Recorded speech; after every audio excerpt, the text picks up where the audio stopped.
नहीं क्या है? क्या 2000 साल पहले भारत दुनिया के सबसे विकसित क्षेत्रों में से एक था या फिर भारत बाकी सभ्यताओं से पीछे था? आज की इस वीडियो में हम लगभग पहली सदी एडी में जाएंगे, यानी उस समय जब रोम में रोमन एम्पायर था, चीन में हान डायनेस्टी थी और भारत में कई शक्तिशाली साम्राज्य मौजूद थे। इस वीडियो में हम समझेंगे उस समय कौन राज करता था, लोग कैसे रहते थे, भारत की अर्थव्यवस्था कैसी थी और दुनिया भारत को कैसे देखती थी। तो चलिए शुरू करते हैं 2000 साल पहले के भारत की असली कहानी। सबसे पहले बात करते हैं राजनीतिक स्थिति की। आज का भारत एक देश है, लेकिन 2000 साल पहले भारत कई अलग अलग राज्यों और साम्राज्यों में बटा हुआ था। इनमें से एक सबसे शक्तिशाली साम्राज्य था कुषाण साम्राज्य। कुषाण शासक मूल रूप से मध्य एशिया से आए थे। धीरे धीरे उन्होंने अफगानिस्तान, पाकिस्तान और उत्तर भारत के बड़े हिस्से पर कब्जा कर लिया। उनका सबसे प्रसिद्ध राजा था सम्राट कनिष्क। कनिष्क को इतिहास में एक बहुत प्रभावशाली शासक माना जाता है। उसकी राजधानी पुरुषपुर यानी आज का पेशावर मानी जाती है। कनिष्क के समय कुषाण साम्राज्य बहुत शक्तिशाली बन गया था, इतना कि उसका साम्राज्य भारत से लेकर मध्य एशिया तक फैल गया था। लेकिन भारत का सिर्फ उत्तर हिस्सा ही महत्वपूर्ण नहीं था। दक्षिण और मध्य भारत में उस समय सातवाहन साम्राज्य था। सातवाहन शासकों ने लगभग 300 साल तक शासन किया। उनका साम्राज्य आज के महाराष्ट्र, तेलंगाना और आंध्र प्रदेश तक फैला हुआ था। ये लोग भी व्यापार और संस्कृति को बढ़ावा देते थे, यानी उस समय भारत में कई बड़े और मजबूत राज्य मौजूद थे। अब बात करते हैं भारत की अर्थव्यवस्था की। आज से 2000 साल पहले भारत दुनिया के सबसे महत्वपूर्ण व्यापारिक क्षेत्रों में से एक था। भारत से दुनिया के हिस्सों में कई चीजें एक्सपोर्ट होती थीं, जैसे मसाले, रेशम, कपास के कपड़े, हाथी दांत और कीमती पत्थर।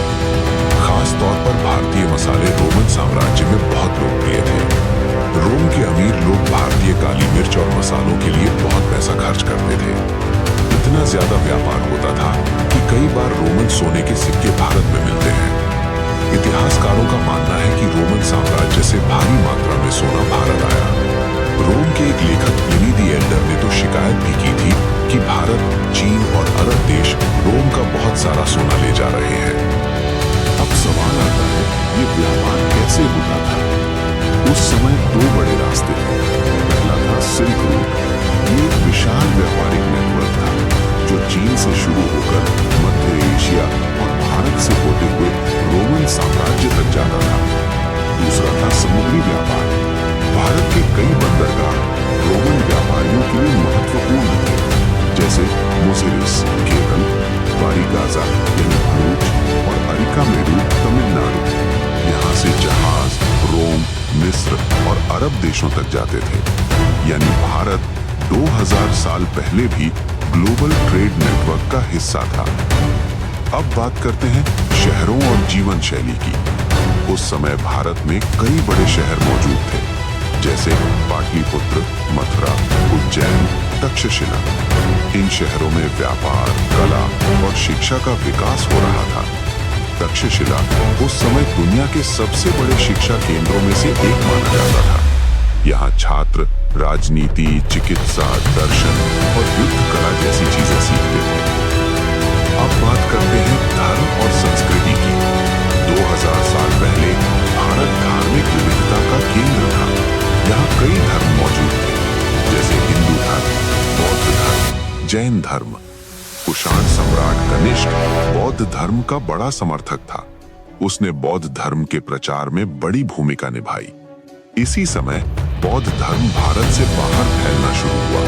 ये चीन, कोरिया और जापान तक पहुंच गया।